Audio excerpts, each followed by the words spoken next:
Boa noite, Eda. Oi, Carmen, tudo bem? Muito prazer. Igualmente, muito obrigada por hoje. Eu estou te Será um agradecendo prazer aí. a gente conversar com vocês. Que legal, acho que vai ser muito bom. A Renata vai atrasar um pouquinho, mas ela daqui a pouco está chegando. Oi, Dionela. Tá sem som, Janela. Oi, Eu posso já ir testando aqui o compartilhamento de tela. pode, pode. Tudo bom contigo? Tudo bem, uma sinusitezinha nesse. Estão vendo, né? Sim, aham. Tá, daí eu só tenho que botar aqui. Aí tem que tirar aqueles laterais, Isso é né? apresentar aqui, ó, do Em começo. cima, é isso, Deu, isso, Joia. top share. Tá, tudo certo. tá ótimo. Tirando a sinusite, esse tempo, um dia é. Uma semana é 30 graus, outra é 3 graus. Quem não tá assim, né? Porque olha que tempo que tá judiando, né? Tá complicado. Todo mundo se queixando desse É, um inverno diferente, né? vá, de tudo.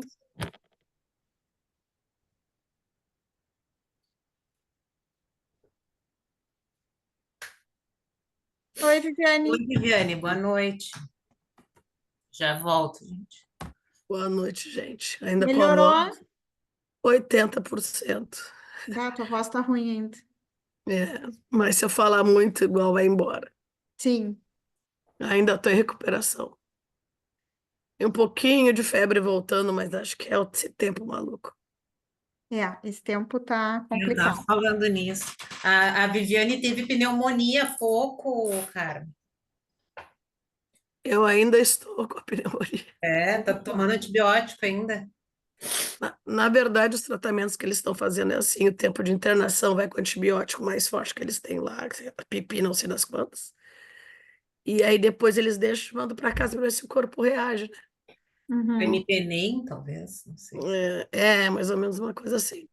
Uau. E agora, mas hoje eu comecei com sintoma gripal e tá querendo vir uma febre. Então eu tô de repouso ainda. Ui. Mas é. Mas não, é um resfriado que veio conjunto nisso aí. Isso aí não. Sim, Pode ser ficando a mais nada. imunidade baixa também, né? Mas os hospitais estão lotados, gente. Sim, Lotado. E que coisa horrível pneumonia, gente. Eu nunca tinha passado por isso. Eu já tive duas. eu também, já tive duas. Depois eu fiz a vacina. Depois nunca A mais fe- fiz. Eu tive em dezembro e tive em maio. E agora tive essa um pouco mais violenta. as minhas não foram, acho que tanto quanto a tua. Eles estão. A pneu, né? Que agora eu vou atrás disso. A pneuma acredita que tem muita sequela do Covid. Eu tive Covid 2 vezes. Ah, Ah, pode ser, né? Ou o contato dentro das inundações, porque eu fiquei no grupo de apoio da rua, lembra, Eda? Me lembro, aham. Sim. Foi muita bactéria, muito vírus, e a minha casa ficou 20 dias embaixo não. d'água. Puxa, Então, agora depois que passar os 30 dias de repouso que eles querem, mas eu vou fazer 30 dias, né? Vou fazer amanhã, mas só voltar a falar. Aí eu vou fazer esse estudo, eu vou atrás para ver o que que houve. Mas se eu aumentar a febre, eu volto para o hospital amanhã. Sim, sim. Ah, não, tem que ficar bem boa, né? Então reduzir um pouquinho agora para poder ficar Esse é o tranquilo. projeto. não Mas, adianta. mas lá no Divino, onde eu fiquei, tinha jovem, tinha adolescente, tinha idoso, não tinha, era geral, assim. E eu Boa tinha que. noite, Boa tudo Boa noite. bem? noite. Tudo bom? E uma coisa que eu achei muito legal, que também tem na Horizontes, a fisioterapia, né? As fisioterapeutas do Divino é extremamente exigente. Tem que fazer fisioterapia respiratória, né? E Isso. eu sou uma pessoa extremamente difícil.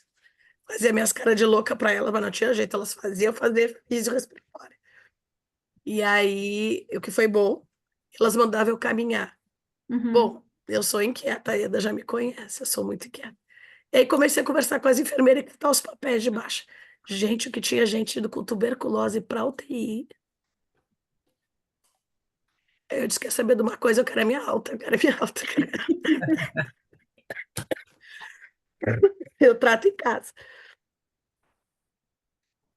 Mas é uma tendência atual deixar o mínimo no hospital, porque senão as infecções se misturam, então só a fase mais aguda mesmo. É, Muita gente há muita internada. exposição, né? Mas o Oi, atendimento, oi, Rosângela. A Oi, Rosângela guria. é colega do nosso grupo também, Ai, Eda. que legal. Oi, agora o Edna. Bem-vinda, Rosângela. Tudo a- bom, gurias? Uma boa noite, Dionela, Edna, Renata, Eda. Carmen. A gente vai esperando o pessoal chegar, né? Tá marcado para agora É, às 8. agora os minutos. Aí a gente espera, geralmente a gente espera uns 5 minutinhos e vai começando. E, Tá. Essa reunião, das quintas, vocês têm com que periodicidade? Carmen, assim, ó, a gente costumava fazer pelo menos umas 3 por mês, né?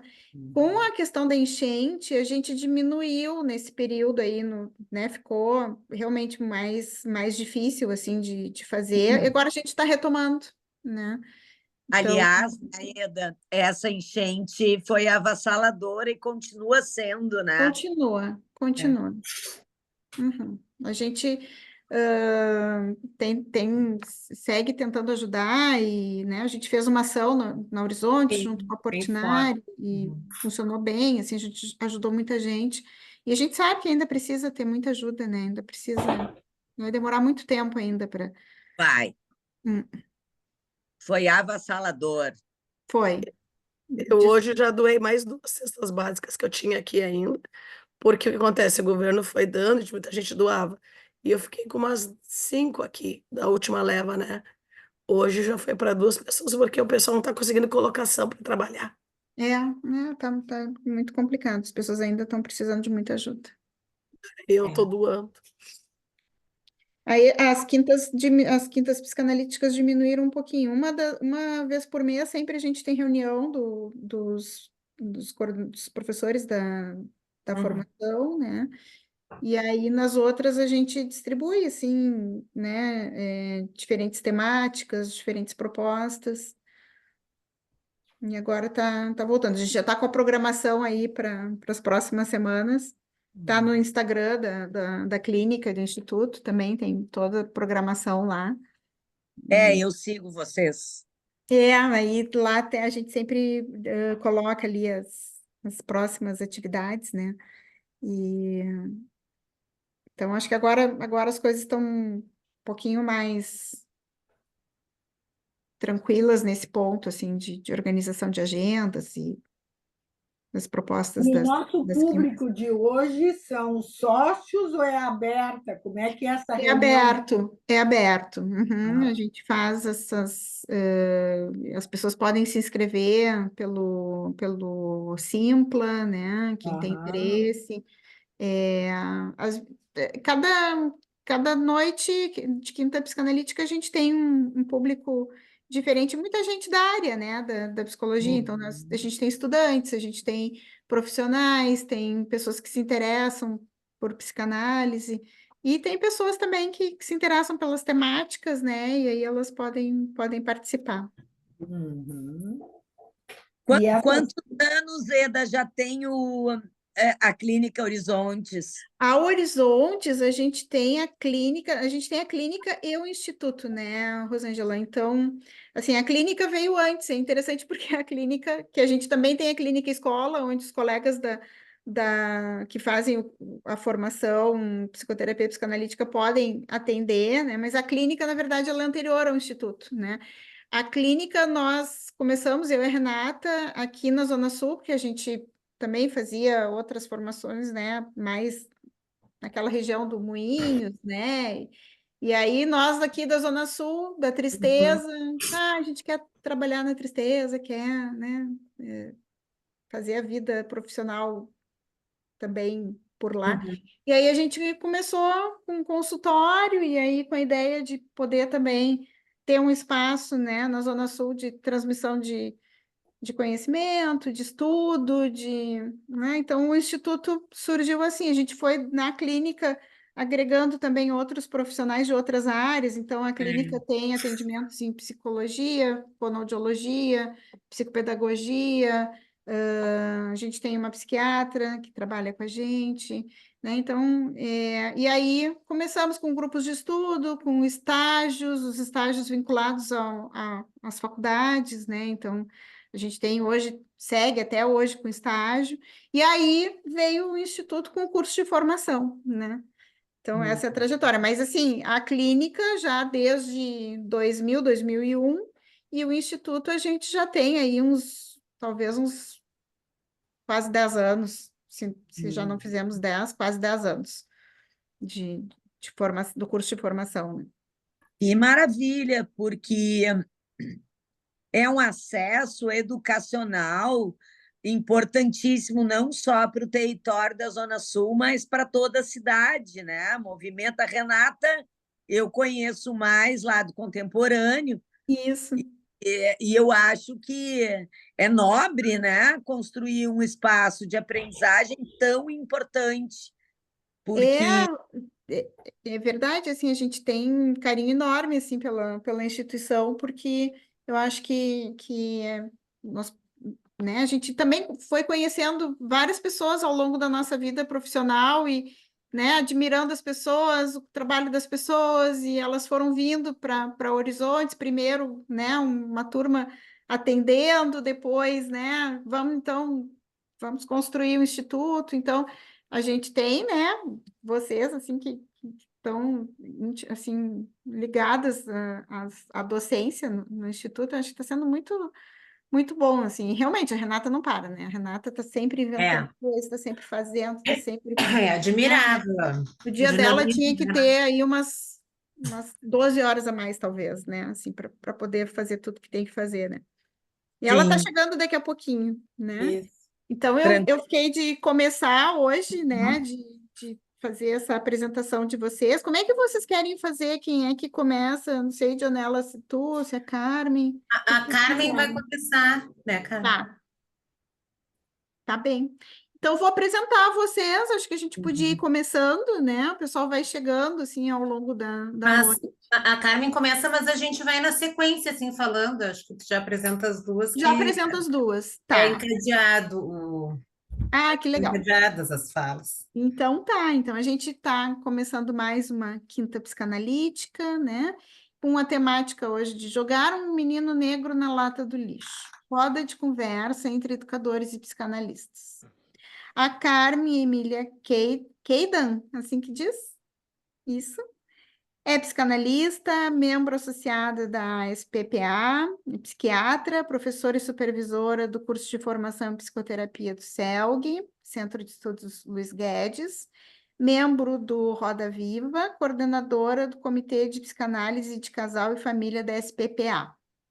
A Dionela Pinto Toniolo é médica psiquiatra, membro aspirante graduada da SPPA, docente do curso de formação em psicoterapia psicanalítica do Instituto Horizontes, membro do projeto Roda Viva, membro do grupo de estudos psicanalíticos na comunidade da FEPAL, e eu sou, para quem não me conhece, sou a Eda Petersen, psicóloga, coordenadora também do Instituto e da Clínica Horizontes.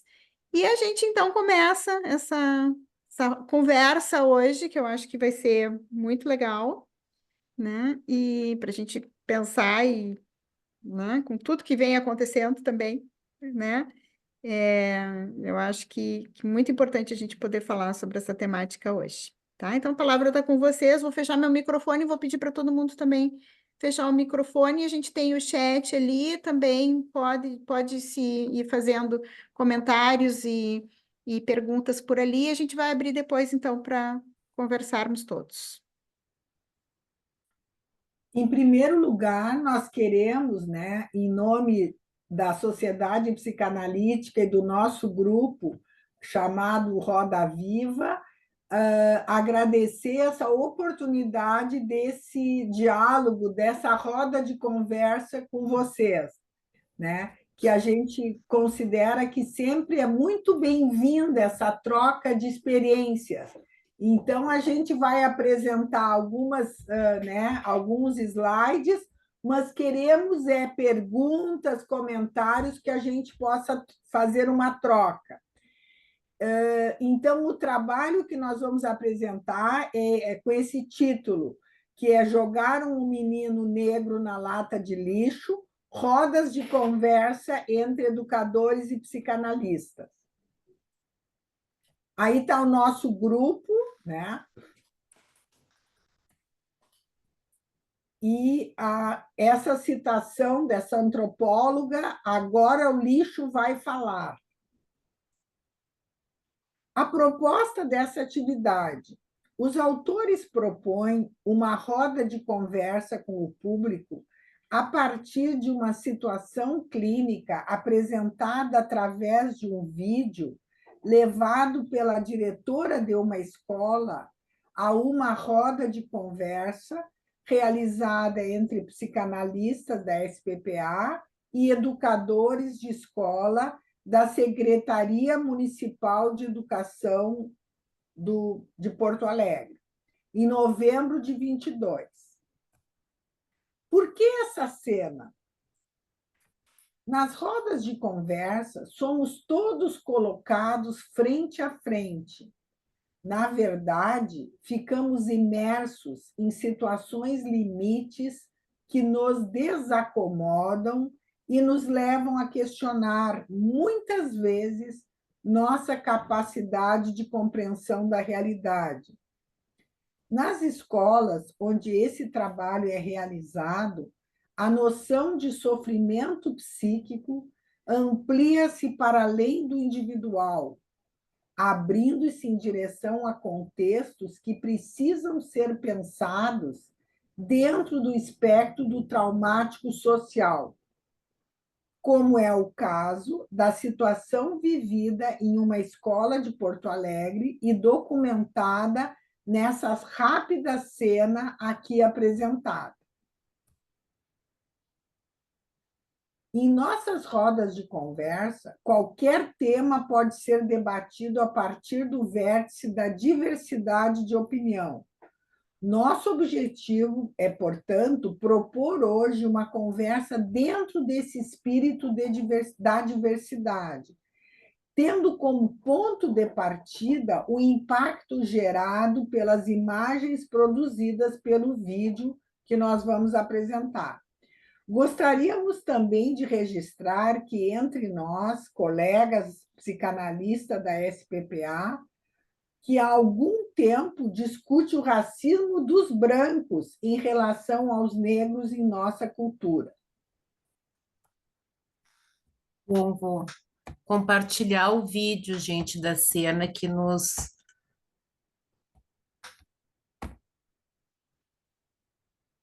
Só um pouco.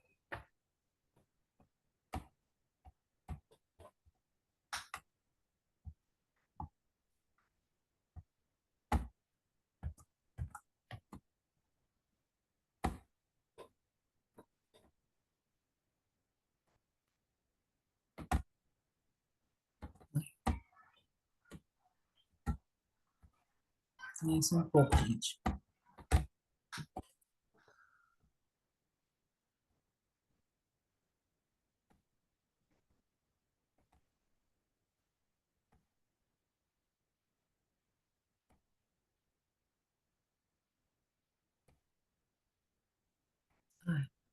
Aqui.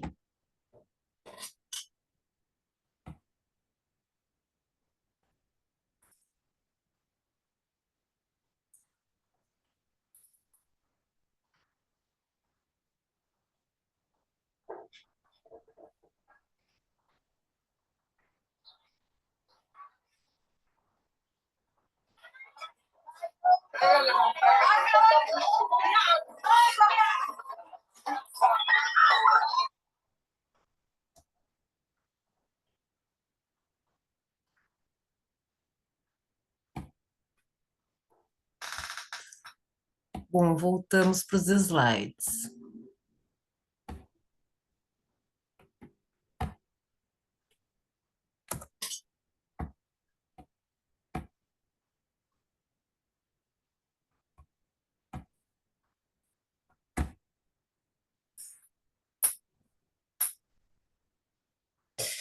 Bom, Bom, é. Dionela, Uhum. Bom, gente, então, desculpem a atrapalhação para compartilhar a tela, mas acho que conseguiram bem ver a cena, né, que nos levou a essa reflexão. O Oi, processo, Dionela. Não, Dionela, nós só ouvimos os ruídos, só o ruído. os vídeos não, o Ah. vídeo não apareceu imagem nenhuma. Desculpa. Deixa eu tentar de novo. Tu quer tentar de novo? Quem sabe eu te mando o vídeo, Eda.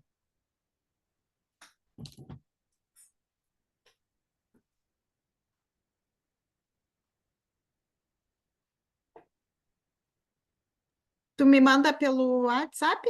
Vou te mandar pelo WhatsApp. Tá.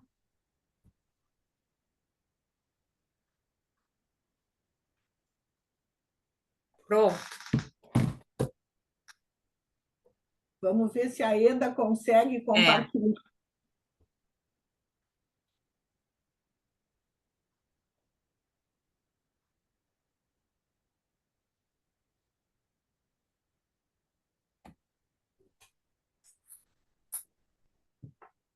Deixa, deixa eu ver se eu consigo aqui. Uhum.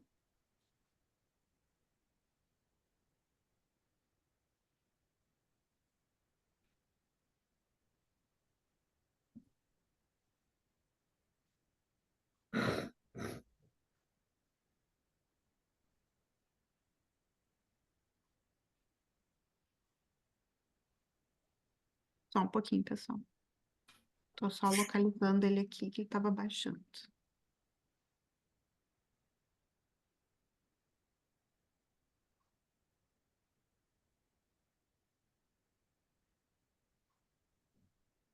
Tá aparecendo? Sim.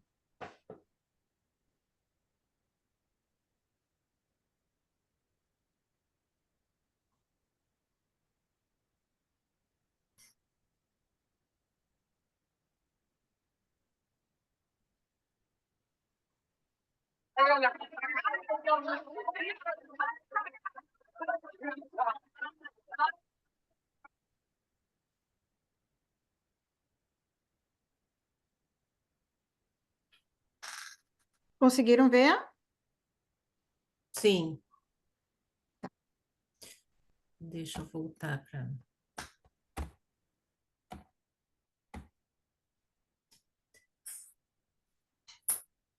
O processo de escuta psicanalítica foi essencial nas rodas de conversa como continente da cena trazida pelo vídeo. Tudo parece estar na cena, mas na realidade há uma fronteira invisível que se impõe, um acordo tácito na sociedade brasileira, não se falar sobre o racismo.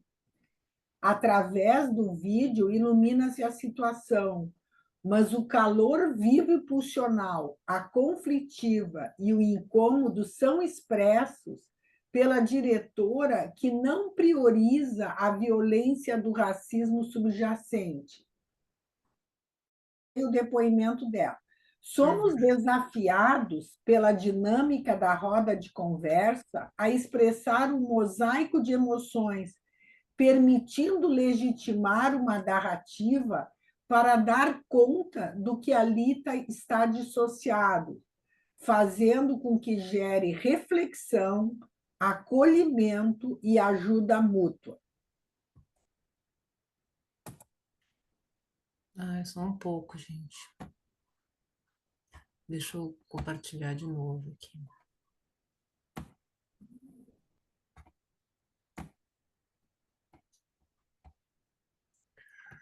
Desculpem as falhas técnicas.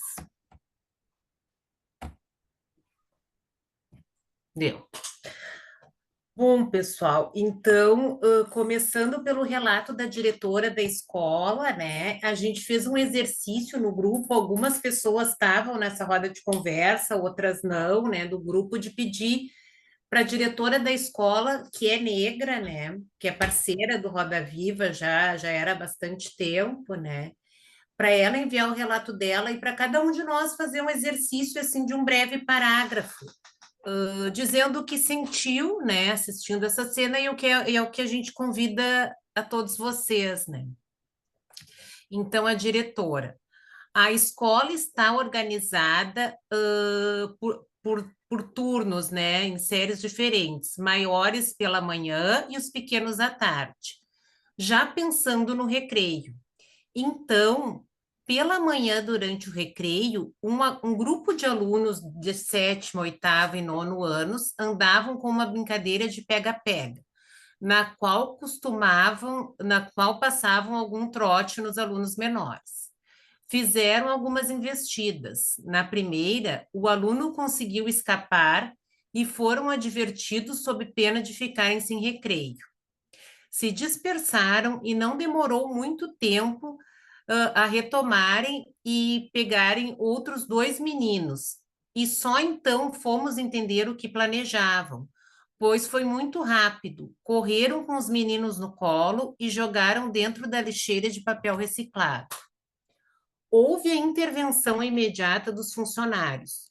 Os adolescentes foram levados ao SOI e o menino que foi jogado, foi fazer o registro da agressão. Enquanto fazíamos o procedimento, que é lento, pois temos que fazer a escuta, os registros, identificar os demais participantes, chegam o pai e a mãe de um dos meninos arremessados no lixo, extremamente raivoso, proferindo ameaças, porque esse vídeo filmado no recreio foi compartilhado por alunos e chegou no pai nesse meio tempo. Proferindo ameaças de denúncias de racismo, processo de indenização e, ao mesmo tempo, querendo saber quem foi, que ele iria tomar outras providências. A direção tentando explicar que já estávamos tratando do ocorrido e que eles tinham que se acalmar, e só então ficamos sabendo que o incidente havia sido filmado pelo grupo e divulgado na mídia. Então, passamos a buscar quem filmou e incluir no bullying o ocorrido também cibernético. O pai não quis saber. Gritou, dizendo que a escola iria abafar o caso e ele entraria com o processo e tiraria dinheiro da escola. A escola chamou os familiares dos envolvidos, tivemos conversas de mediação, encaminhamos o fato ao conselho tutelar e repactuamos a postura durante o recreio. Na nossa avaliação, não houve escolha de meninos negros para o trote, mas abordamos com recorte racista para que fosse educativo e buscar que refletissem sobre o erro. Ficaram suspensos da escola até termos a conversa no conselho tutelar. Depois, a família do menino optou por não mandar mais para a escola. Ligamos várias vezes, falamos com a mãe, ela também era nossa aluna na EJA. E tem outros filhos na escola que continuam frequentando normalmente. Falamos com o menino e ele dizia que por ele viria, mas o pai não deixava. O pai foi na casa dos alunos envolvidos fazer ameaças graves. Entrou com uma denúncia policial no DECA e processo judicial de indenização por racismo. A escola já respondeu e não temos notícias atualizadas dos processos. Este ano de 2023, o aluno volta à aula normalmente. Bom, uma das indignações da diretora, que é negra, é assim, a resposta da Secretaria de Educação, que ela trouxe para a roda de conversa, e a gente vai ver aqui nos comentários dos psicanalistas. Alguns estavam, outros não, né, presentes nessa roda. Estávamos numa roda de conversa peculiar, híbrida, em que as psicanalistas estavam presencialmente na SPPA e as professoras estavam, na sua maioria, online. Apenas uma professora estava na SPPA. Esse formato já produzia uma certa dificuldade no fluxo da discussão. Nesse dia, uma das participantes, diretora de uma das escolas, estava indignada com a conduta de uma das assessoras da SMED, frente a uma situação de violência que ocorrera naquela semana na escola, envolvendo alunos e familiares. A discussão na roda de conversa foi tensa, pois a diretora, que é negra, considerou que a assessora teria concordado com este componente racista da violência dos adolescentes brancos com o menino negro, enquanto ela achava que o pior era o uso que os pais estavam fazendo da situação de racismo para ir contra a escola. Comentário 2. Fiquei preocupada com o encaminhamento dado pela diretora, pois me pareceu que ela estava minimizando o componente racista da violência. 2 adolescentes brancos atirarem um menino negro, menor que eles, numa lata de lixo. Gostaria de destacar o quanto o nível da violência nas escolas em que trabalhamos tem estado descontrolado, o que provoca um intenso desgaste na equipe escolar e leva a confrontos familiares que pedem um maior domínio da equipe em relação ao que se passa no período em que seus filhos se encontram naquele ambiente. Me ocorreu que aqui se repete o que é uma constante nas manifestações de racismo do Brasil. Frente às agressões que envolvem o racismo contra os negros, sempre há um argumento que minimiza o componente estrutural do fator racista na crueldade manifesta nessas situações. Comentário 3. Eu estava chegando na roda de conversa e fiquei chocada, revoltada com a cena. Não estava esperando assisti-la. A diretora queixa-se de ter levado a situação à Secretaria de Educação e ter ouvido uma resposta que, segundo ela, estava fora do contexto do problema. Coitadinho do menino, fulana, é negro. A própria diretora que trouxe o problema é negra e argumentou que o problema da violência era generalizado, maior que a questão racial. Num primeiro momento, eu não tinha tentado a questão racial no ocorrido na escola. Sinto-me incomodada com a forma com que a funcionária da Secretaria de Educação aborda a questão, o negro como um coitadinho. Lembra-me os textos de Frantz Fanon, que diz que o branco age com o negro com uma certa superioridade, como se estivesse tratando uma criança. E também o texto de Abdias Nascimento, que diz que os brancos tendem a tratar a questão da negritude como senhores benevolentes. Ao debater o assunto com as colegas, repenso e percebo que o impacto inicial que a diferença de idade e tamanho entre agressores e agredidos me causou também se reflete entre a negritude e branquitude, que podem apequenar ou engrandecer socialmente indivíduos. Comentário 4.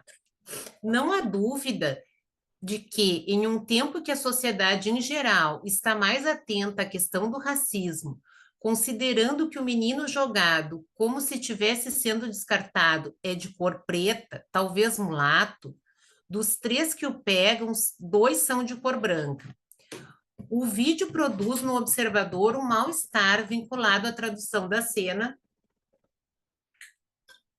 dentro de um viés de racismo.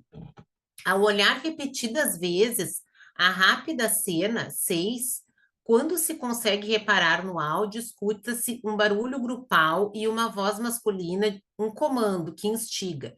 E aí, alemão, joga ele. Segue-se uma algazarra como uma descarga do tipo satisfação espontânea. Quando vozes masculinas e femininas regozijam após o menino desaparecer na lixeira. Dentro do conjunto de interpretações possíveis que essa cena produz, certamente muitos poderiam acentuar o viés do racismo. Pensando em seu contexto maior, prefiro incluí-la como fazendo parte dos jogos de poder de conteúdo sádico, na verdade, dos rituais de passagem, que a todo momento acontecem em ambientes grupais adolescentes. Comentário 5. penso que, através do pensar tais cenas, se refaz o trajeto de novas tentativas de abertura, do deixar-se de negar estes processos sociais e culturais do racismo no Brasil. Comentário 6. A situação sobre a qual estamos refletindo neste momento tem uma série de atravessamentos.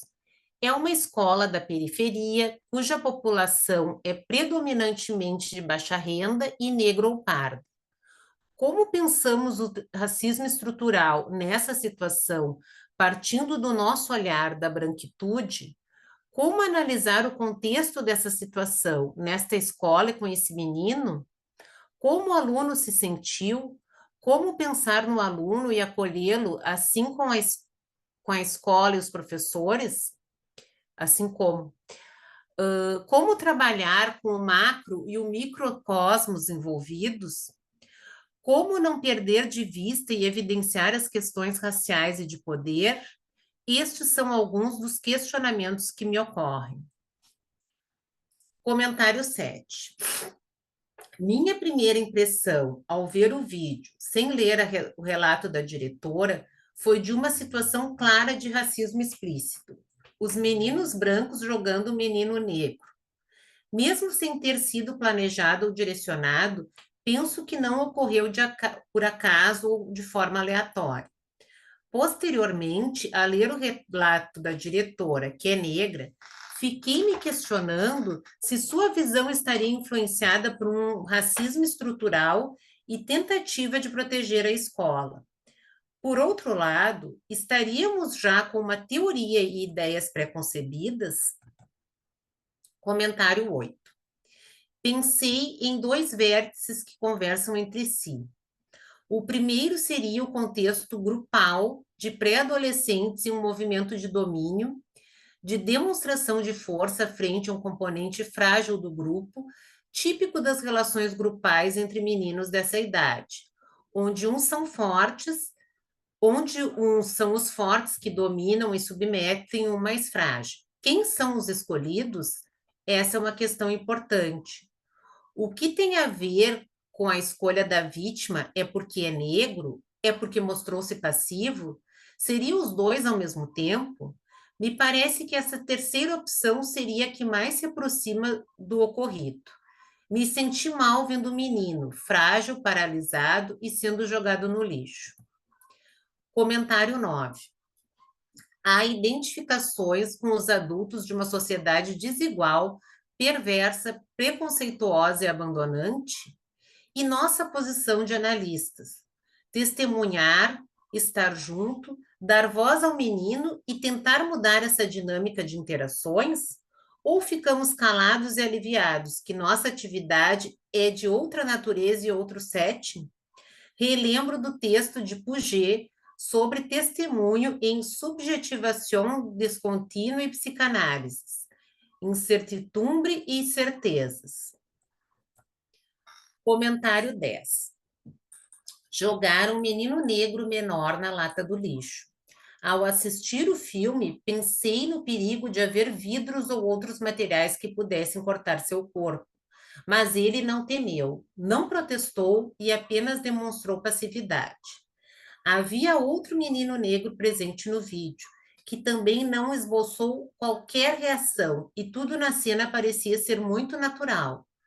A primeira ideia que me ocorreu quando ouvi o relato foi a de que um ser humano havia sido jogado na lata do lixo, local de descarte de algo que não presta mais e não tem serventia. O pobre, em geral negro e pardo, é tratado como representante do que não tem valor na sociedade branca e racista. Bom, agora a Carmen segue. Tá com o microfone fechado, cara. Um poema, O Bicho. Vi ontem um bicho na imundície do pátio, catando comida entre os detritos. Quando achava alguma coisa, não examinava nem cheirava, engolia com voracidade. O bicho não era o cão, Não era um gato, não era um rato. O bicho, meu Deus, era um homem. Manuel Bandeira, em Belo Belo, de 1948. A importância de caracterizar com detalhes as contingências em que esse vídeo foi realizado, comunidade onde a escola está inserida, ano e mês em que ocorreu, nossa relação com a diretora e orientadora dessa escola, situação do país naquele momento. Achamos isso importante para que possamos fazer nossas considerações o mais específicas possíveis. Quem é aquele menino? Em que momento está sendo jogado no lixo junto com aquele menino negro? Tirar do anonimato, entre aspas, aquela escola e aquela violência. Se pensarmos que essas brincadeiras entre aspas, fazem parte do relacionamento entre crianças e adolescentes, temos também que problematizá-las e dar destaque a todos os fatores que estão envolvidos nestas tramas que assim estão atuadas. Os adultos são testemunho, os adultos que testemunham esses atos precisam transformá-los e não só puni-los. Ressaltar o interesse dos pais que ameaçam a escola porque não estão indiferentes aos maus tratos com seu filho. Ser indenizados fica sendo como tirar vantagens. Qual o impacto de nós sermos um grupo de psicanalistas brancas que recebem, acolhem os professores num ambiente protegido da violência do ambiente da escola? Qual a nossa capacidade de escuta para todas essas pressões que os professores estão expostos? Acho que uma reunião híbrida favorece a dissociação. Não sei se cabe, mas tinha algo que estava pairando entre os psicanalistas. Estávamos decepcionados com a falta de quórum de professores num momento de tanta violência e problema nas escolas em geral e na escola pública em particular. Enquanto nós estávamos tão dispostas a trabalhar na roda de conversa. Nesse sentido, talvez entre a nossa benevolência, entre aspas aqui, destacada por uma das psicanalistas, a benevolência da branquitude.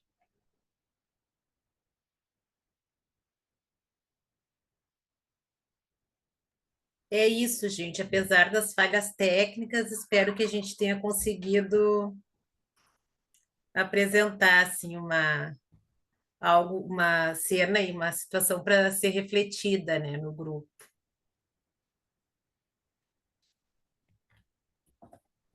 Obrigada, gurias. Vamos abrir para a gente conversar, então. Eu queria perguntar um pouquinho para vocês assim, há quanto tempo esse grupo acontece? Como é que é assim? Como é que é a dinâmica do trabalho esse do Roda Viva? Eu Cara, acho que é. Rosângela. Vamos lá. Eu quero agradecer, Eda, Renata e todos os presentes, o quanto é importante esse tipo de espaço a nós, psicanalistas, para que a gente amplie possibilidades, né? Então, a gente trabalha dentro da nossa instituição há 19 anos com as rodas de conversa, né? Nós iniciamos com uma parceria com a SMED, e é muito interessante a gente poder construir essa narrativa, né, até a chegada nesse tipo de multiplicação institucional. Né? A gente tem percorrido congressos, instituições, trazendo esse tipo de questão que é muito da questão de decolonizar, né, gurias, de sair de uma mentalidade colonialista. E o ambiente escolar é um ambiente muito próprio para que a gente possa reconstituir também o jeito de ensinar, né? Então, assim, eu falei com a Dionela hoje à tarde e peço licença para vocês, porque eu assisti uma aula com o D'Amico sobre o racismo. O D'Amico agora está em Paris fazendo doutorado, e ele me trouxe uma questão muito bacana. Primeiro que ele diz, olha, o mito da democracia racial mostra para o psicanalista a possibilidade de uma quebra de espelho, né? E eu achei isso muito interessante, fiquei pensando de onde que ele, né, tinha buscado, e aí eu pedi que a Dionela trouxesse a capa do livro, o seminário Eu te 17, mandei, Ieda. Acho que fica melhor para tu. que é o avesso da psicanálise. E eu não sou uma estudiosa de Lacan, minha formação. Eu estudei Lacan com o Roberto Granha, que é muito meu amigo, foi meu supervisor, e com o Caon. E dizem os entendidos que a gente tem que estudar Lacan em grupo, né? E o Lacan, ele é muito ácido às vezes e muito contundente, que é uma coisa que me agrada, porque ele traz uma questão social. Então, nessa capa, aonde o Dani Lerouge olha com uma certa ironia e deboche o capacete nazista, né? Como se ele estivesse trazendo uma ironia necessária para se falar sobre o poder, né? É um seminário onde ele revisa a questão da histeria, e a questão da histeria e da depressão do hoje em dia, no sentido das transformações que a gente pode fazer ligado a outros lugares. Então, o Lacan ele traz 4 lugares: o lugar do semblante, o lugar do outro, o lugar do mestre, suposto saber, e o lugar de produção. Que o Lacan linka essas questões como uma necessidade de que a gente possa falar da impotência, né, que as histéricas tinham, e, ao mesmo tempo, de trazer a novidade cultural da repressão sexual daquela época, né? Então, ao mesmo tempo, tem o lugar da verdade, porque realmente tinha um sofrimento, e, ao mesmo tempo, tinha uma produção nova de um discurso, né? E ele coloca essas questões como um impedimento de circulação. E eu acho isso muito semelhante às questões do racismo, né? Porque fica um fantasma entre nós, a gente pisa em ovos para falar de algumas situações, né? E o D'Amico trouxe uma questão que eu achei muito bacana, que é a intenção não é o binarismo, não é o branco e o preto. A intenção é que o psicanalista tenha a possibilidade de obrigatoriamente levar o racismo como um conflito neurótico cultural. E nós, segundo o D'Amico, temos a obrigação, né, de cortar, terminar com essa lógica, mas sem desatar os fios históricos e antropológicos das questões, né? Então, durante esses 19 anos, entre nós aconteceu esse processo, né? Nós passamos a estudar muito mais alguns conceitos humanos, né? Como um aporte que se busca na filosofia, na história, na sociologia, na antropologia, esses fios que abarcam, né, e que sustentam para o psicanalista uma cultura que não é a minha, né, que não é semelhante, que não é igual, né? E aí, nesse seminário 17 do Lacan, isso entra como um enigma. O que o outro é para mim? né? E eu achei isso tão interessante de trazer, porque a língua do negro ela não foi pensada ainda pelo branco, e ela tem que ser pensada por nós, psicanalistas, né? E na necessidade da escuta, para que seja necessário que a linguagem seja colocada em ato, que o negro possa se fazer ouvir. Então, lá pelas tantas, o que o quarto eixo ligado à sociologia e ao Marx tem a ver com isso? As relações de poder, né? Então, no avesso da psicanálise, o que a gente tem que pensar? Que tem um discurso de produção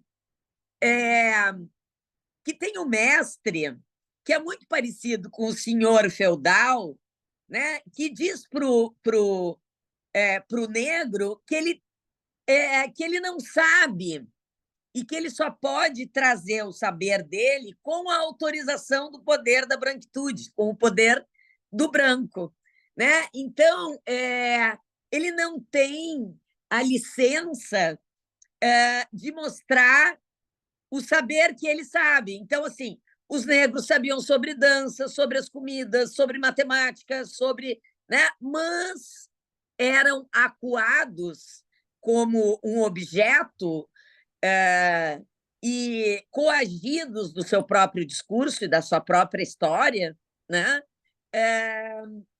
E a oportunidade atual é que a gente possa trazer um discurso mais potente diante dessa impotência, né? Então, assim, é um discurso frágil, é um discurso que tem uma psicopatologia cultural, social, que causa sofrimento, que causa impotência, e a gente tem que quebrar essa impossibilidade, né? Por isso, Rosângela,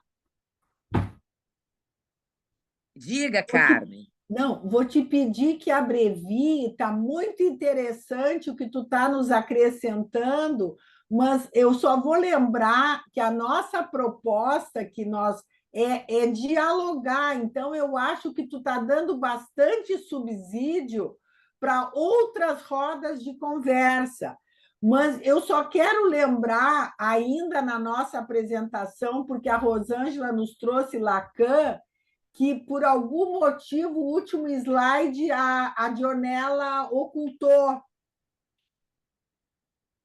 Então, teria mais um slide que eu vou ler, porque inclui o Lacan, e é bem pequeno. É a ideia de ampliar a discussão nos coloca a pensar entre a banalização e o excesso da racionalização nas relações no Brasil.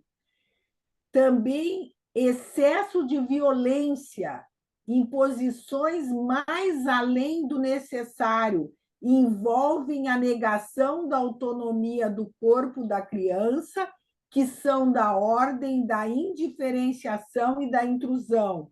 Evocam o que Lacan chama a imagem de um outro gozador. Então, isso tudo exige escuta analítica, e o que está por trás do discurso exige o que não está sendo revelado. O que não está nomeado é o privilégio da branquitude. E reforçando que nós temos uma experiência com esse grupo de educadores, porque nós preferimos até chamar de educadores, mesmo que no texto a gente colocou professores e professoras, porque a grande maioria, porque nós consideramos que todos que trabalham na escola, desde o porteiro até a moça da faxina ou a que faz os lanches e almoço, todos têm uma função educadora. E o nosso objetivo, que eu acho que também foi a pergunta da colega inicial, que nós geralmente trabalhamos com duas psicanalistas nas rodas, e as rodas a gente sempre quer, no mínimo, 3 ou 4 ou 6 encontros, para o vínculo se estabelecer, porque não é chegar na escola ou chegar instituição, e porque numa chegada a gente está apenas se familiarizando. Então, a ideia é que a gente converse um pouco mais e vocês tragam as experiências ou o que chamou a atenção desse nosso pequeno, a pequena apresentação de hoje. Carmen, achei ótimo que tu trouxesse esse Só um pouquinho, Rosângela. Não, eu queria até convidar, porque eu, né, como eu sou docente, tem alunas que eu sei que trabalham em escolas, né, que também podem dar a sua contribuição. A Ana, eu sei que trabalha, né? Eu acho que a Viviane também, né, Viviane?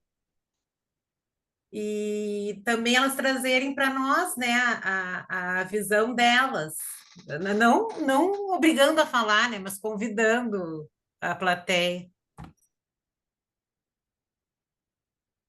Oi, Dionela, obrigada pela lembrança. Ah, eu estava aqui pensando sobre tudo isso, né? E minha primeira questão, assim, que me ocorreu por trabalhar em escola há quase 30 anos, e agora estou estudando mais a psicanálise, mas essas rodas de conversa devem ser momentos maravilhosos, mas elas sempre acontecem na SPPA ou em alguns momentos os psicanalistas vão nas escolas? Assim, E eu prefiro que duas, três falem e que a gente comente junto, para não ficar perguntas e respostas. Mas é muito boa a tua pergunta. Mas vamos ver se mais duas ou três se animam. Dúvidas ou questionamentos, o que ocorreu, ou emoções que sentiram com a apresentação. Carmen, só para complementar, tenho essa questão e também, assim, a questão do racismo, enfim, é uma temática que está muito presente, né, nas escolas, né, enfim, em todos os segmentos. E essa questão estrutural, eu trabalho há muitos anos, a rede que eu trabalho é uma rede particular, e por ser uma rede particular, a minoria é negra, a imensa maioria é branca. E a nossa escola tem por objetivo, inclusive estratégico, contratar profissionais negros. Já que a gente não consegue receber estudantes negros, né, por uma questão socioeconômica, a gente tem recrutado professores negros, o que tem impactado muito seriamente na comunidade e despertado, né, o racismo aflorado, né, em algumas famílias, em alguns estudantes, como se o professor negro, mesmo ele tendo mestrado, doutorado, pós-doutorado, tendo morado na Europa, ele é menor, é menos do que o professor branco.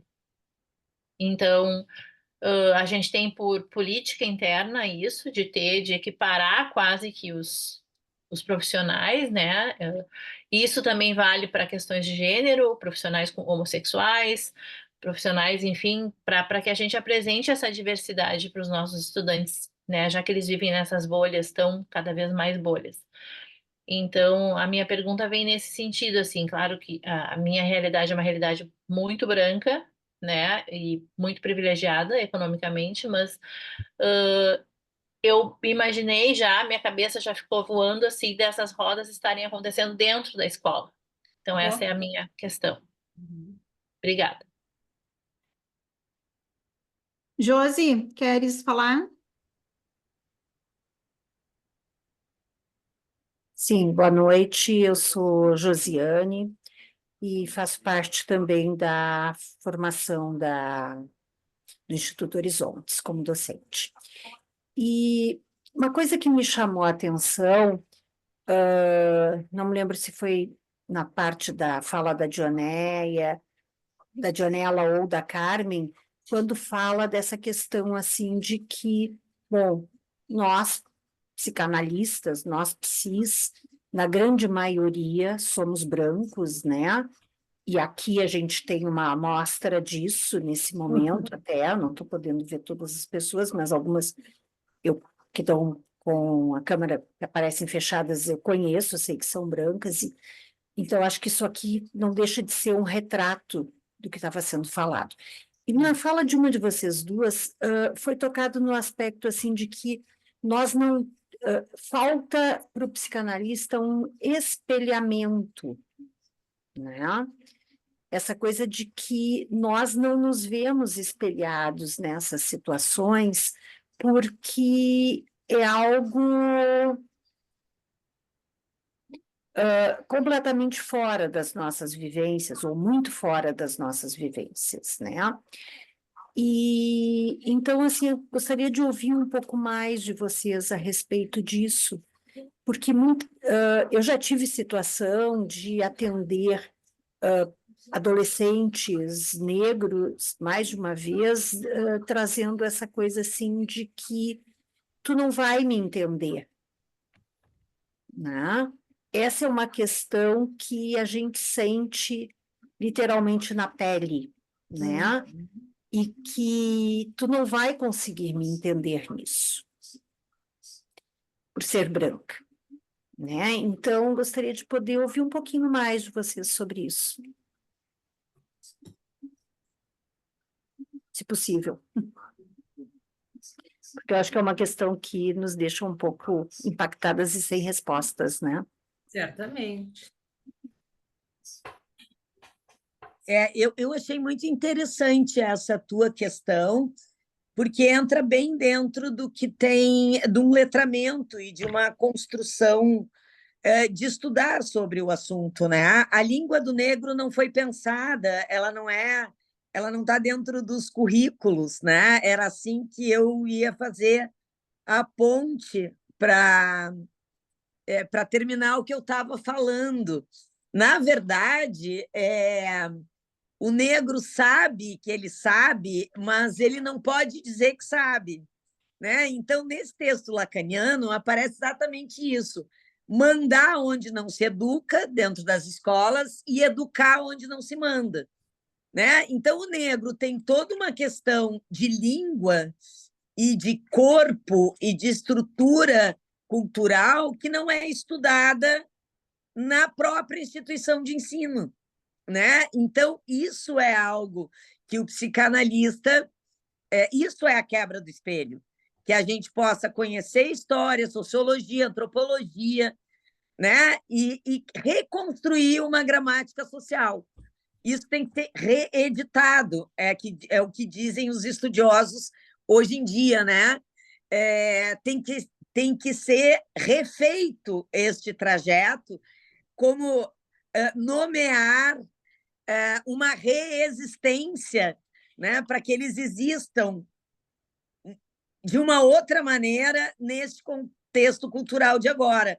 Inclusive, o Danico trouxe uma antropóloga que disse: deveria existir uma língua que seja português. Eu achei isso muito legal, né? Que é o português do negro. A gente não conhece o nome dos orixás, a gente não conhece, né? Eu até dei uma pesquisadinha, nós temos 15 quilombos em Porto Alegre, né? Em várias regiões que nem sempre a gente conhece todas essas comunidades quilombolas. Então, eu não sei se eu respondo ou não, mas é um pouco por aí. Completando entrando na roda, e depois eu quero ouvir mais gente, a questão que a Ana trouxe, nós costumávamos receber nesses inícios há quase 20 anos, na nossa casa. Os educadores vinham para a nossa casa psicanalítica, mas nós nos demos conta que nós tínhamos que ir. Então, reparem que o relato de hoje é até um relato de uma experiência de roda de conversa que foi híbrida. Os professores estavam nas escolas, ou alguns nas suas residências, né? E nós, o grupo que estava trabalhando na psicanalítica.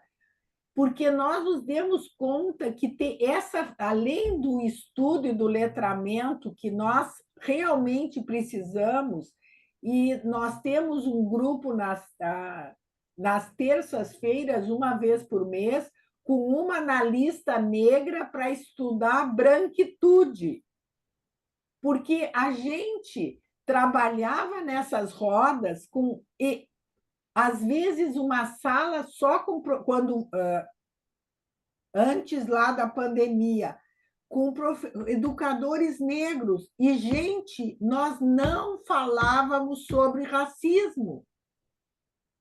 É como se... E outra coisa que a Josi mostrou aqui na tela, eu estou vendo alguns nomes, eu não conheço as pessoas, mas eu posso arriscar que somos ou predominantemente brancas ou unanimemente. E nas nossas reuniões psicanalíticas, agora a gente está podendo conviver com algumas pessoas negras, alguns homossexuais, porque antes isso ficava de fora, dissociado, como se fôssemos uma outra raça privilegiada. E que outra coisa que eu achei muito interessante, a ênfase que a escola, que a Ana Paula está nos trazendo, de contratar professores negros. Há planos de cotas de vários institutos já que são ligados à psicanalítica internacional com cotas, porque se não tiver essa facilitação, é muito difícil um negro entrar na formação analítica. Então, reparem que essas medidas fazem parte de uma tentativa de reparar a falta, e a expressão que a Rosângela deu muito bem, da língua do português, e de compreender a nossa cultura, porque chega de não observação e não vivência disso. Eu queria só rapidamente falar um pouquinho dessa questão do espelhamento, né? Que eu também tenho muito essa pergunta, né, Josi? E é bilateral, né, essa distorção, porque talvez aquela questão da diretora de não reconhecer o racismo tinha aquela situação que o Fanon coloca muito bem, né? Que é o pele negra, máscaras brancas, né? Do negro se obrigar a ter que se ver como branco, né? Do branco ser o ideal, né? Então, é uma situação, é mais que um espelhamento, né? Acho que é uma galeria de espelhos, né? Complexa, né? E que a gente, às vezes, tem que até que concordar com o paciente, né? Não, realmente, né? Somos diferentes, mas eu posso tentar, né, te entender. Muito legal isso, Dionela, porque tem aí o semblante, né? A clínica na comunidade também nos fala do sintoma da aparência, né? É interessante como eu já ouvi de algumas pessoas que dizem com naturalidade, assim, olha, eu nunca convivi com negro, eu não tenho a menor ideia, não tinha no meu bairro, eu não tenho nem ideia, né? E esse é o poder da branquitude, né? De que nascemos com um certo privilégio, né? Sem nem adentrar ou ter curiosidade ou surgir em nós essa quebra do espelho, né? Eu acho que é essa quebra do espelho. Como assim? Tem um outro, né? Que é o segundo item do Lacan, que é o lugar do outro. Esse outro vem de outro lugar, tem outra pele, outro cabelo, né? Outros costumes, outras histórias, outras crenças. E é bacana isso do Fanon, porque uma criança, né, Dionela, que diz: mamãe, aquele homem é um negro. E ele se diz: mas eu sou um francês? Como é que essa criança está me vendo como um negro se eu sou um francês, né? Então, a quantidade de camadas e como o trabalho clínico do inconsciente não é estático. A gente tem que saber movimentar essas camadas. Muito legal que tu trouxesse. A E Josi bacana a queria- ideia da contratação de professores negros, né? Daquilo que o dos Anjos nos ensinou na SPPA, do embaralhar as cartas do antirracismo e do racismo, para que isso seja assunto, linguagem, fala, ato, né? Para modificar as situações que a gente presencia, né, gurias, assim, no cotidiano a todo momento, né? A Renata quer falar e nós queremos escutá-la também. A Josi também estava com a mãozinha levantada. Não sei, Josi, se tu queria comentar mais alguma coisa. Não, deixa para deixa depois da eu... Renata. Vai, Renata. Também, boa noite, gente. Peço desculpas, cheguei um pouquinho depois, assim. Mas eu quero primeiro agradecer a presença de vocês e a oportunidade da gente discutir dentro da Horizontes, mais uma vez, né? Mas ainda não o suficiente, eu diria, essas temáticas, vamos dizer assim, onde a psicanálise ela precisa estar, né? E eu particularmente, assim, em relação ao grupo de professores, a essa escuta das escolas, eu tenho um apreço, vamos dizer, especial, assim, porque eu sempre trabalhei com comunidade, sempre trabalhei com escola, e eu digo, um momento da minha vida eu dizia que eu era uma psicanalista escolar, né? Assim, porque a minha formação toda psicanalítica me ajudou a compreender muitos desses fenômenos dentro da escola, das diferentes escolas que eu trabalhei, prestando assessoria para escolas públicas. Eu e a Eda, a gente fez muito grupo de professores ao longo da nossa trajetória aí pela Horizontes mesmo, e fazendo formações, mas também momentos de reflexão.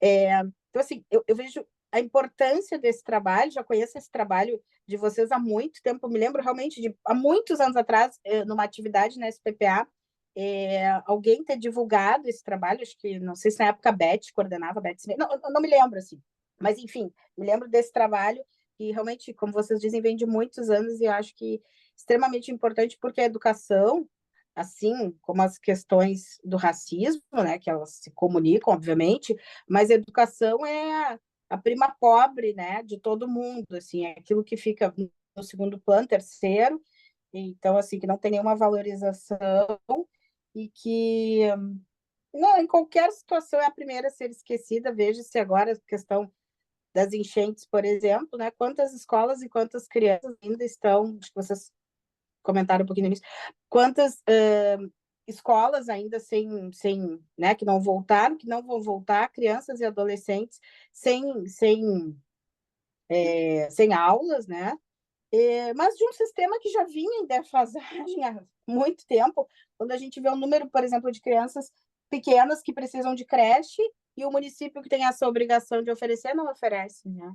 Então, assim, a importância que tem esse momento para a gente estar discutindo, e principalmente dentro da Horizontes, eu diria, porque a Horizontes tem esse caráter de olhar para a comunidade, para o social, né?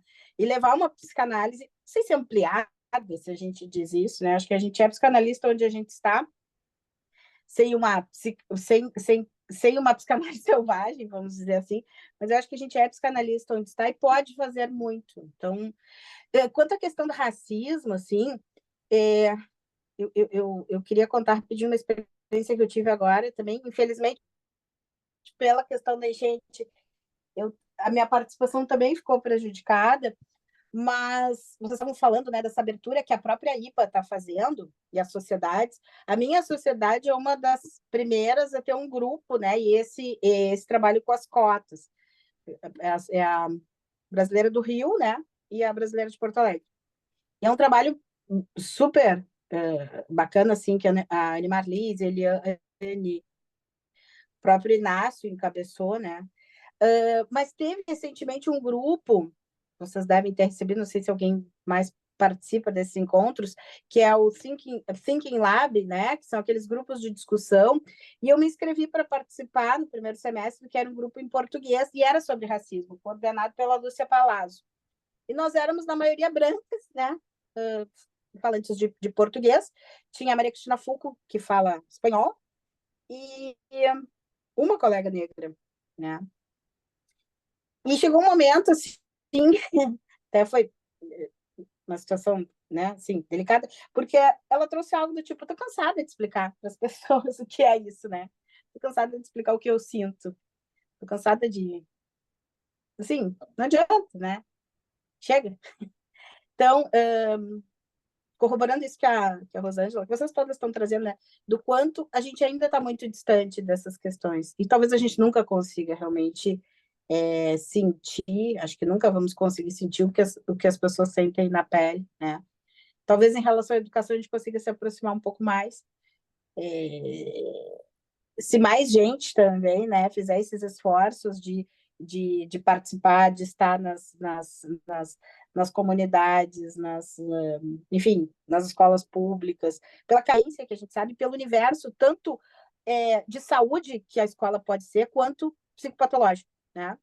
Então, e só para finalizar, assim, vocês estavam falando dos orixás, e é um trabalho que eu acho extremamente interessante, às vezes, né, converso algumas coisas, já conversei algumas coisas com a Viviane, que está aí, mas me lembro, assim, um marco para mim é o trabalho da Alice Leucovitz, né, até a Dionela disse que tinha me mandado um beijo, retribuo o beijo a ela, um trabalho que ela apresentou, a Eda estava, também a gente assistiu em Buenos Aires, antes da pandemia, sobre essa, né, não me lembro como é que intitulava, eu tenho o trabalho, mas essa ideia de um outro Édipo, né?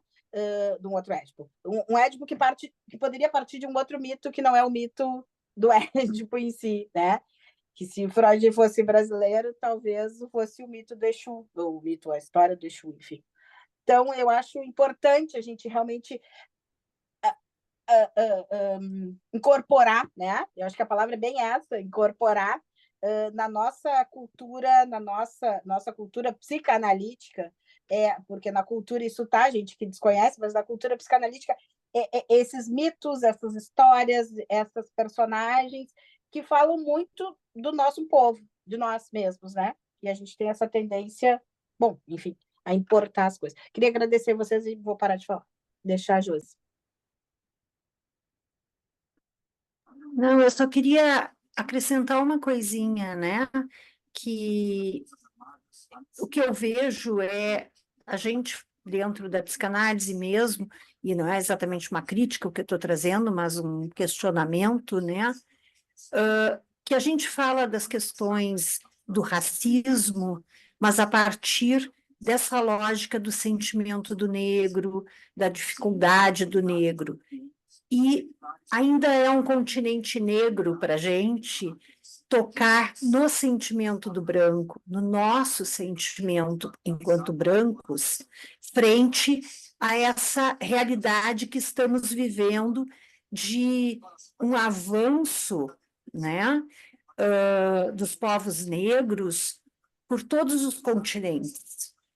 Os países da Europa estão pulverizados de negros, né?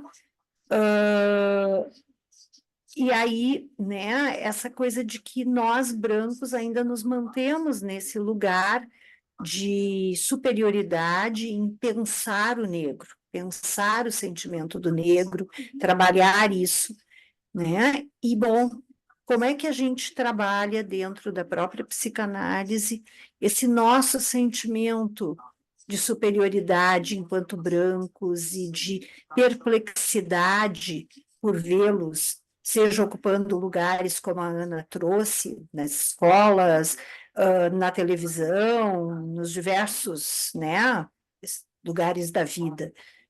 Então, né, é um questionamento assim que eu também deixo para todos nós aqui. Era isso.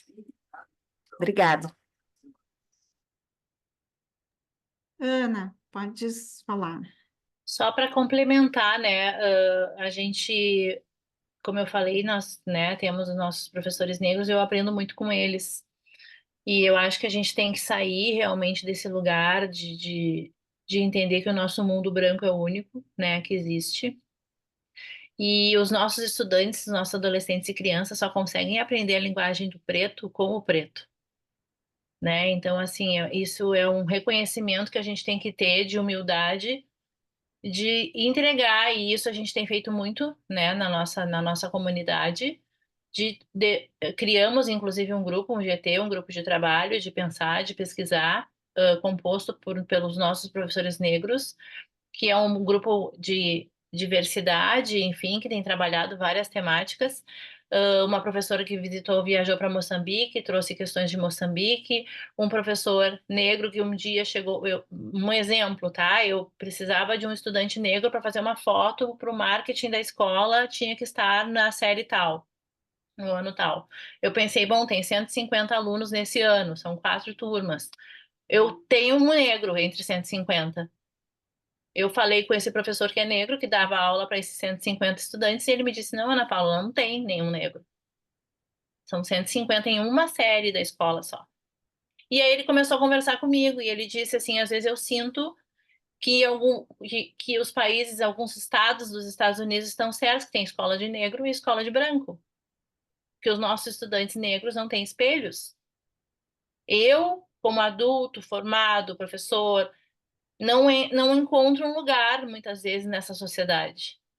Ele é um professor que usa dread, ele tem toda uma característica muito cultural do negro. Ele disse para mim nesse dia: Eu já fui parado no Zafari mais de 7 vezes porque achavam que eu estava roubando. E eu tenho certeza que tu nunca passou por isso, ele disse para mim. E realmente eu nunca passei por isso, nem meus filhos que são brancos. Então são coisas que a gente nunca vai entender. Então na escola a gente decidiu que essa linguagem do preto, né, que foi falada aqui, tem que ser falada pelo preto. Eles é que tem que nos falar.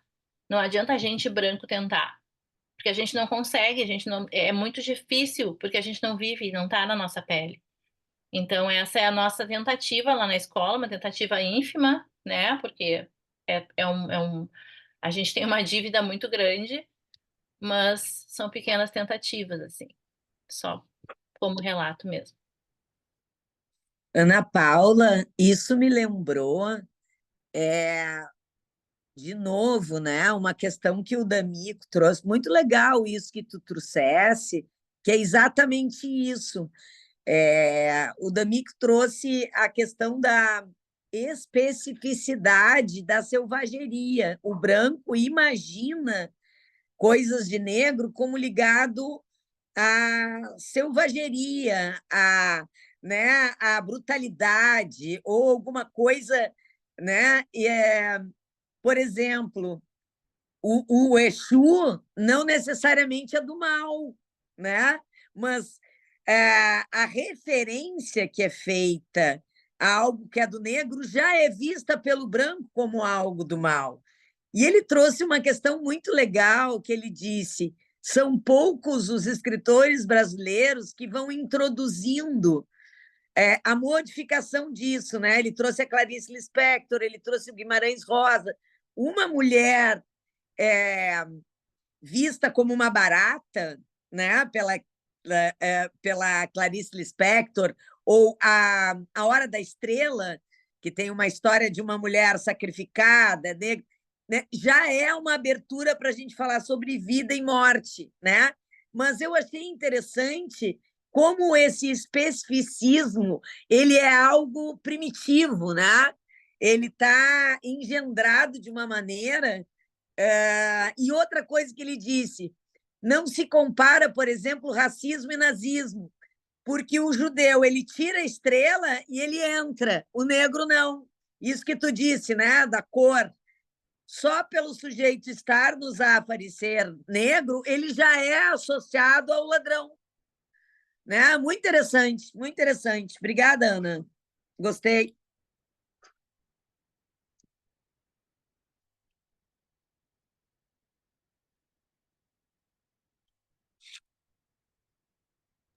Vai, Viviane, pode falar.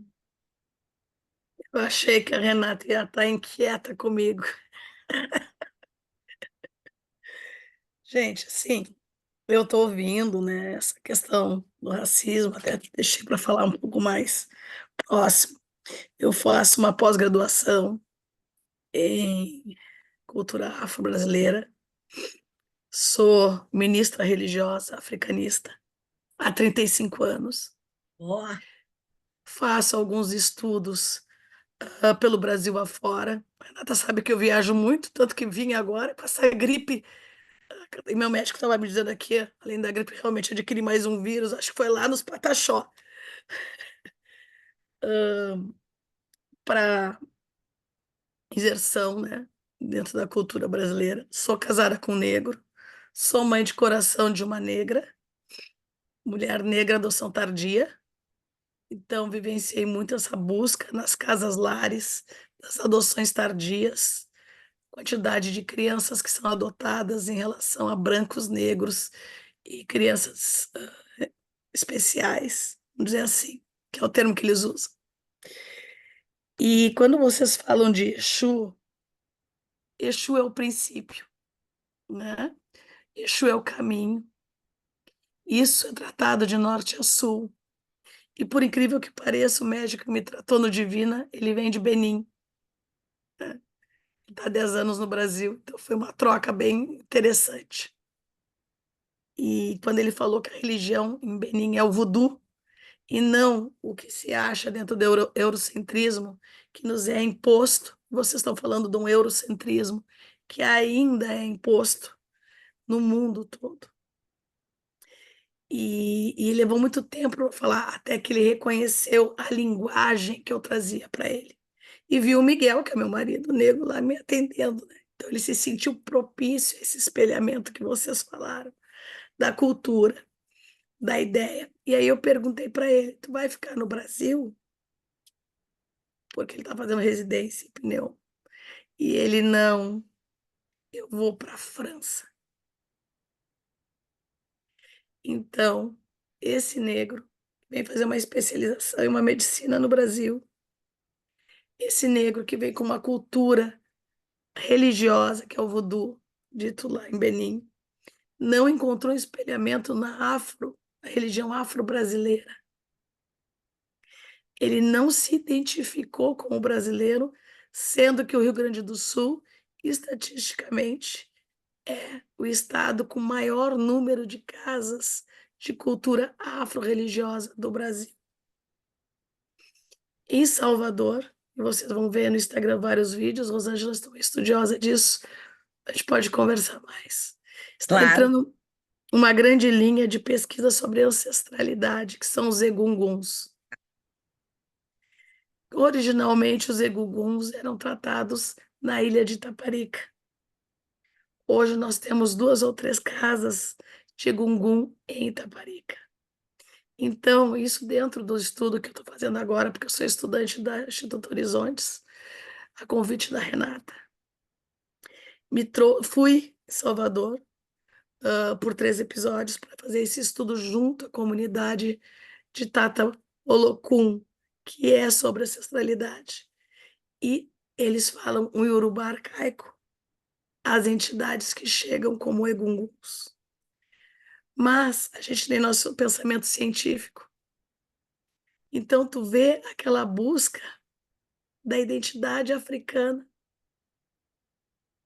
da identidade do negro que ainda vive numa área que antes era a Ilha de Itaparica mais fronteiriça, mais ali da orla, que hoje é tomada pelo turismo, e que eles voltaram a ter que entrar para dentro de uma ilha, uma casa centenária essa, na qual eles ainda buscam, e nós estamos vendo isso espalhando para o Rio de Janeiro e São Paulo, essa identidade, esse espaço.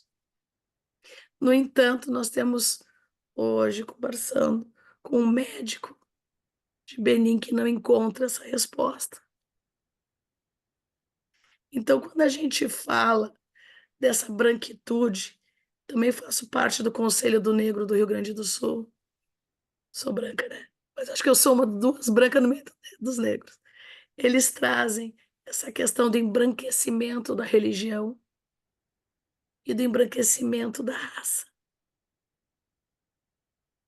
O racismo institucional é algo que não é mais discutível. Quando eu vi aquele vídeo, trazendo já sobre essa tópica do vídeo, a inércia daquele menino na brincadeira me assustou. A inércia de um afro-religioso branco que sou, diante da violência da comunidade eurocentrista do Rio Grande do Sul, é algo fora de uma explicação comum. Mas os nossos pensadores, psicanaliticamente, sim, precisamos ter uma aproximação desse diálogo. Exu é o caminho, Egungun é a nossa ancestralidade, é o que nos faz a referência daquilo que nós nos identificamos como o que somos. E os orixás, em geral, nós temos os arquétipos, vocês sabem disso, claro. Nós temos aí, né? Mas os orixás em si, eles têm essa identificação do espelhamento do negro. Todos os 90% dos itãs, tirando os amorosos, e inclusive alguns amorosos, vêm descrevendo uma agressão, uma violência. Talvez falando sobre Ogum, só para que a gente possa fechar nessa história, existe um Itã, é uma história contada, nós trabalhamos dentro da oralidade, que Ogum chega à sua tribo e ninguém conversa com ele, porque era um dia de ritual de silêncio em sua tribo, em homenagem a ele mesmo, ao deus da guerra. Então ninguém poderia falar. Mas Ogum se sentiu rejeitado por sua terra, porque ele queria ser reconhecido e receber louros e homenagens por ele ter voltado da guerra.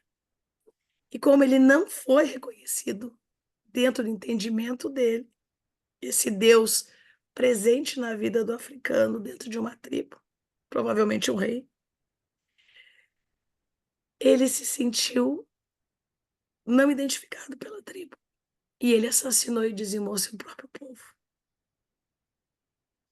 Então isso é uma lenda que mostra, chamada Itã, que mostra o que a agressividade e a violência dentro das escolas, onde as crianças brancas ou negras, porque nós não podemos dizer que no Brasil somos brancos.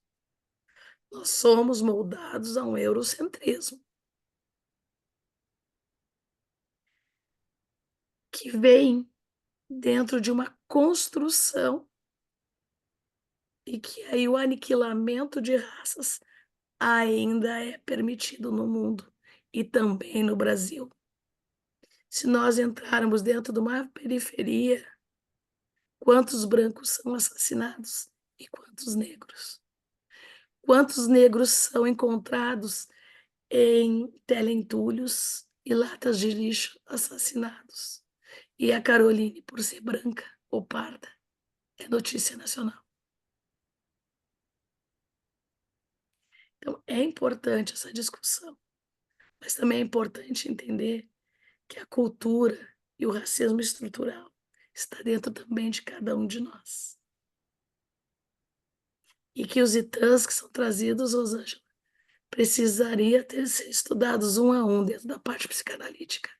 Se vocês quiserem, eu posso fazer um apanhado, como essa lenda de Ogum, que não é tão comum o leigo conhecer, né? E algumas rezas que ainda são relatadas nisso, porque os cânticos são histórias, tá, gente? Quando a gente ouve os cânticos do Batuque, são histórias que são traduzidas do Iorubá.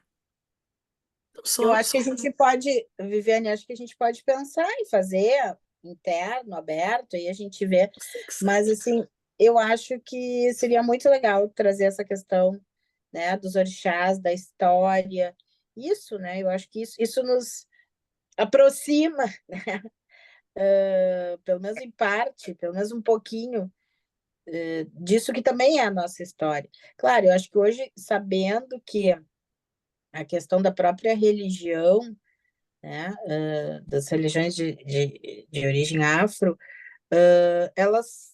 as religiões elas estão sendo abafadas por por um outro movimento, que é o movimento evangélico, né? Então, assim, a gente tem... Bom, né, isso aí também daria margem para muita coisa. Mas eu acho que a gente pode pensar, a gente conversa depois, aí eu e a Ada contigo, enfim, o grupo, e quem sabe um mini curso, assim, né, para a gente saber do que se Juntar. trata, né? Muito boa ideia, Renata, porque, na verdade, os terreiros, né, eles têm uma psicanálise do negro. Né? Se a gente pensar, é onde o negro recorre e a gente não conhece essa história e não consegue ter acesso para contar a outros. E eu acho que essa é a circulação da palavra. Importante. Adorei, Viviane, essa experiência. Me interessa bastante.